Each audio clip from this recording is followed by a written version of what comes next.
Par une nuit glaciale, une maison s'embrase avec un homme à l'intérieur. Les enquêteurs soupçonnent son épouse d'avoir déclenché volontairement un incendie criminel. Elle est arrêtée et comparaît devant un tribunal. Alors qu'elle s'apprête à être lourdement condamnée, un expert de la police réinterprète les indices et remet tout en question.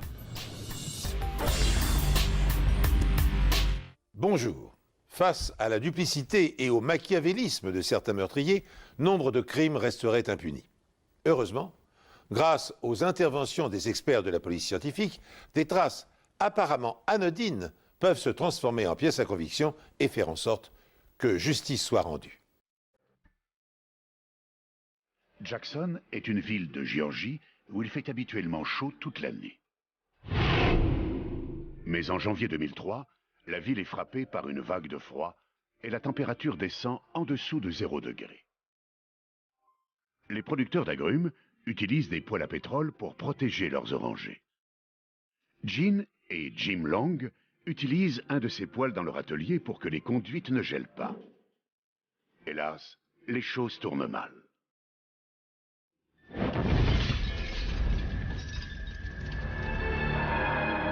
Lorsque les pompiers arrivent, toute la maison est en feu. Jean a pu sortir, mais son mari, Jim, est coincé à l'intérieur.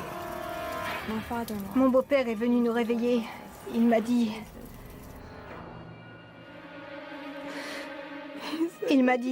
la maison de ton père brûle. Ça a l'air sérieux. Elle était totalement embrasée. C'était une vision horrible.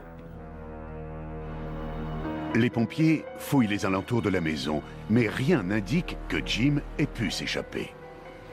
J'espérais que mon père allait sortir. Mais... non. La maison des Long est mitoyenne d'un atelier où Jim entrepose son matériel d'élagage. Il est lui aussi en flammes. Une fois l'incendie maîtrisé, les pompiers scient le revêtement de tôle et découvrent le corps de Jim Long, 53 ans. Sur le moment, on n'y croyait pas. C'était un vrai cauchemar et on voulait se réveiller. Jean est transportée à l'hôpital où elle est soignée pour des contusions sans gravité, notamment une au menton. Elle raconte aux policiers que son mari tentait de remplir leur poêle à pétrole quand soudain, tout a explosé. Il était en feu. Elle a essayé d'éteindre le feu avec ses mains, mais ses gants se sont enflammés. Jean prétend que paniquée, elle a couru chez elle pour appeler les pompiers. Sur les lieux du drame, les enquêteurs découvrent les restes du poêle. Mais le jerrycan est retrouvé à l'extérieur de l'atelier, en parfait état, ce qui contredit les dires de Jean. Et le commandant, Mike Overby, estime que la position du corps de Jim est inhabituelle pour une victime d'incendie. Il avait les jambes allongées et les bras écartés au-dessus de la tête. Pour moi, sa position laissait penser qu'on l'avait traîné jusque-là. C'est la première chose que j'ai remarquée. Il n'était pas dans la position fétale qu'on voit d'habitude dans les incendies. Overby découvre également des traces de liquide autour du corps de Jim, le genre de traces que laisse un produit accélérant. Selon lui, ça laissait supposer que James Long était allongé par terre quand on a versé intentionnellement de l'essence ou un autre accélérant sur lui avant de le faire brûler.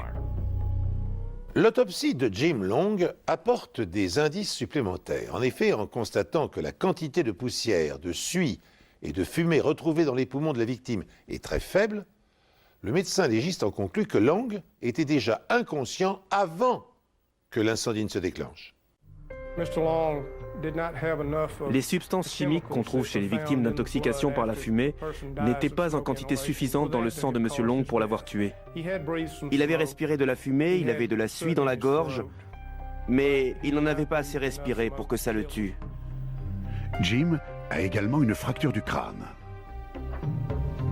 Le docteur Bill Bass, un anthropologue légiste travaillant à l'université du Tennessee, est alors sollicité. Les 3 fractures ont la même origine. Celle-ci est un trou dans le crâne. Ça prouve qu'il a reçu un coup avec un objet contondant. Ce n'est pas le feu qui a fait ça. Sa mort est donc due à des brûlures et à un traumatisme crânien. Elle est classée comme un homicide. Le commandant Michael Overby demande à Jean Long de lui raconter ce qui s'est passé le soir de l'incendie. Jean affirme que son mari remplissait le poêle lorsque celui-ci a explosé. Vous avez dit qu'il l'avait rallumé à l'intérieur? Il n'était pas en train de le rallumer, mais de le remplir. Avec quoi? Du kérosène Comment était le jerrycan? rouge. Pourtant, le jerrycan rouge a été découvert à l'extérieur de l'atelier. Comment s'est-il retrouvé dehors? Je ne sais pas. Overby sait que le corps de Jim a été retrouvé avec les bras et les jambes étendus. Sous son corps, on a trouvé des bombes aérosols. Il en avait une sous la tête, une sous la jambe droite et une sous le dos. J'ai trouvé ça bizarre. J'ai vraiment eu le sentiment qu'on les avait utilisés pour accélérer les dégâts du feu sur le corps. Il y a aussi des traces suspectes sur le bitume autour du corps. Ce sont des traces de liquide inflammable, là. Il n'y a rien d'autre qui laisse ce type de marque, rien. On trouve ces traces sur le bitume lorsqu'un accélérant, comme l'essence, est déversé sur quelque chose. Vous me suivez? Jean prétend avoir appelé les pompiers de la maison, mais les enquêteurs découvrent que la porte d'entrée est fermée à clé. Selon eux, si Jean l'a fermée en sortant, c'est qu'elle n'était pas pressée de sauver son mari. Son mari est en flammes dans l'atelier. Elle court dehors, mais ferme la porte à clé. Pour moi, c'est un élément capital. Vous croyez que les jurés vont avaler ça? Je peux vous assurer que ce ne sera pas le cas. Overby demande à Jean de passer au détecteur de mensonges. On lui a demandé de but en blanc si elle avait aspergé son mari d'essence. Elle a échoué à cette question ainsi qu'à celle concernant sa présence au moment du crime. Les enquêteurs apprennent ensuite que Jim Long reprochait à sa femme de passer trop de temps dans sa famille au Kansas. Le bruit courait même qu'il envisageait de divorcer. À la lumière de ces révélations, le commandant Overby pense que le soir du meurtre, le couple s'est violemment disputé dans l'atelier rempli de produits inflammables, Jean refusant l'idée d'une séparation. Nous pensons que M. Long et sa femme se sont disputés. Il a giflé sa femme, ce qui explique son bleu au menton. Et lui a eu le crâne fracturé parce qu'elle l'a frappé avec un objet dur. Overby est persuadé que Jean a aspergé Jim d'essence, qu'elle a mis le feu et a sorti le jerrycan de l'atelier par inadvertance lorsqu'elle est allée appeler les secours. On avait beaucoup de preuves indirectes. Elles nous ont d'ailleurs permis d'éliminer toutes les autres hypothèses concernant sa mort. Le lendemain des funérailles de son mari, Jean Long est inculpée d'incendie volontaire et de meurtre. Elle n'était pas bouleversée et n'a fait aucune déclaration. Elle s'y attendait. Jean affirme à ses avocats qu'une explosion a eu lieu dans l'atelier et que des preuves doivent se trouver dans les cendres.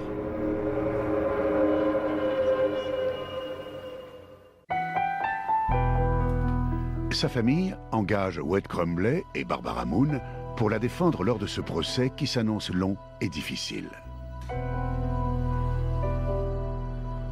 Barbara Moon rencontre Jean à la prison du comté. C'était une femme brisée.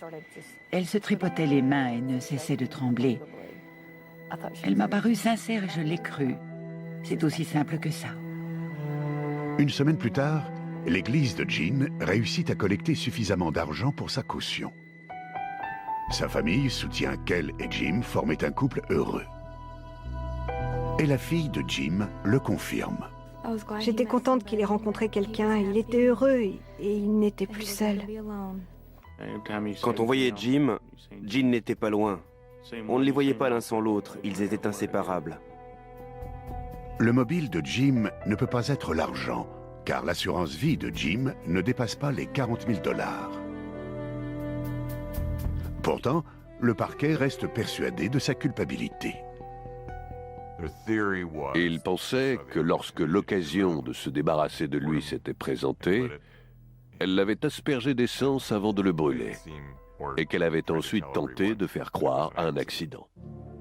La défense demande à John Lantini, un expert en incendie reconnu, de leur donner son avis. Pour ce qui est de la qualité de l'enquête sur l'incendie, je n'en avais jamais vu d'aussi mauvaise. Pourtant, j'en ai vu beaucoup, mais celle-ci était la pire de toutes. Le commandant trouve la position du corps suspecte.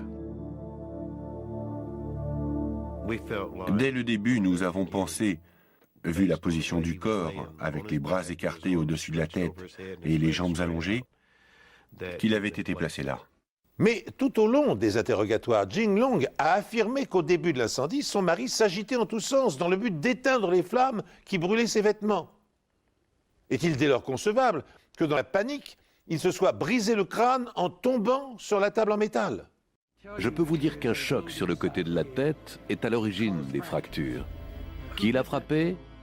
Ou comment ce choc s'est produit? Ça, je ne peux pas vous le dire. Est-il possible qu'il se soit cogné à l'établi? Oui. Lantini considère l'inculpation d'incendie volontaire et de meurtre prématuré. Pour lui, le responsable, c'est le poêle. On remplit ce réservoir avec du kérosène ou du fioul. Ensuite, on lance une allumette dedans. Quand la flamme est éteinte, tout ça s'encrasse et la suie qui se dépose est aussi inflammable que du charbon.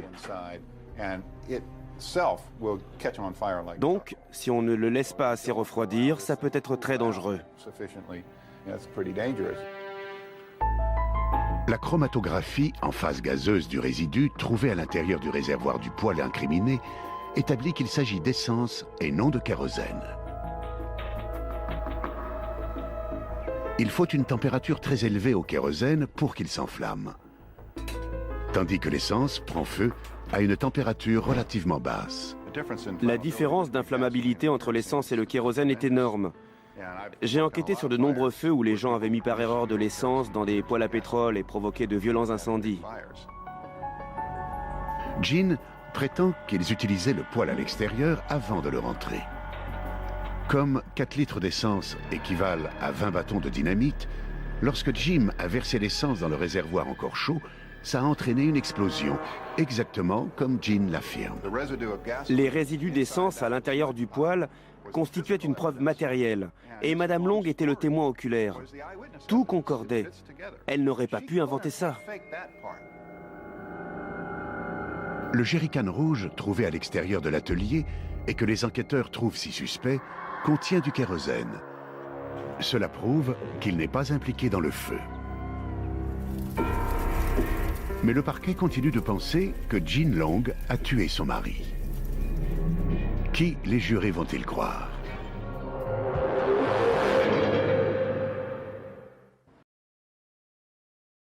Lorsque le procès de Jean débute, le parquet montre aux jurés la cassette de son interrogatoire durant lequel elle se contredit. Il s'est effondré?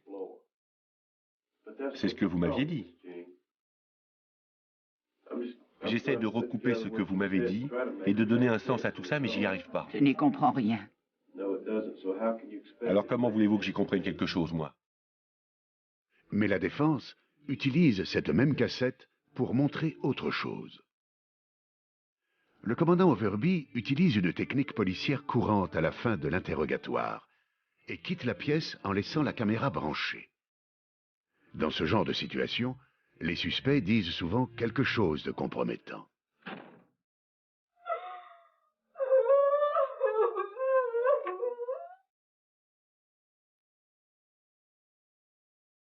Mais cette fois, le suspect a dit autre chose. Mon Dieu, aidez-moi. Aidez-moi à lui expliquer. Vous savez que je n'ai rien fait. Il s'est produit le contraire de ce que le policier espérait. Il pensait qu'elle allait dire quelque chose de compromettant. Et en fait, elle s'est adressée à Dieu en le suppliant de l'aider à supporter cet interrogatoire pénible.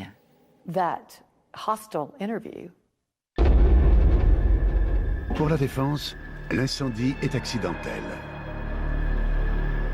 Ils pensent que Jim a versé par erreur de l'essence dans le poêle encore chaud et a provoqué une explosion. Jean a tout tenté pour éteindre le feu et n'y parvenant pas, elle a couru appeler les secours.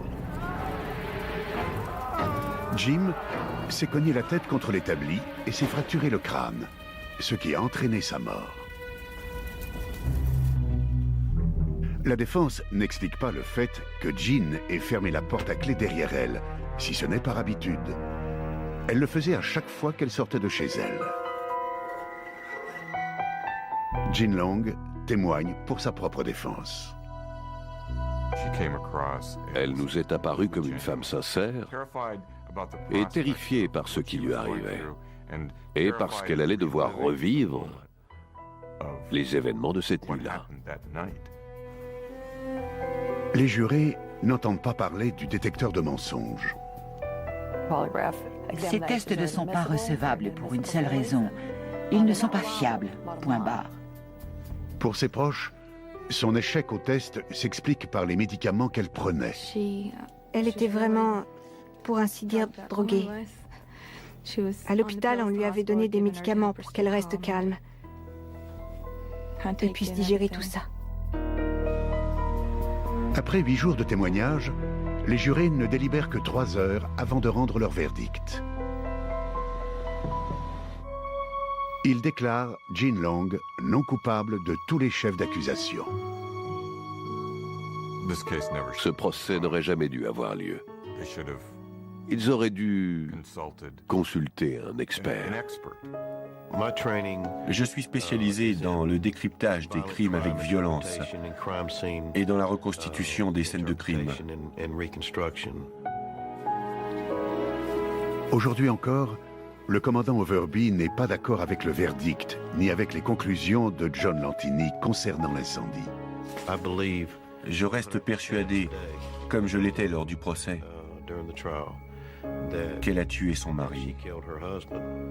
Mais elle a réussi à s'en tirer. Je n'arrive pas à comprendre pourquoi les jurés ont rendu ce verdict.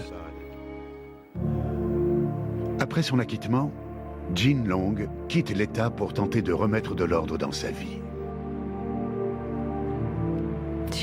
Elle a toujours beaucoup de peine, mais elle peut enfin se concentrer sur autre chose que son procès et faire un travail sur elle-même. Les vestiges de la maison et de l'atelier de Jim et Jean Long sont toujours là.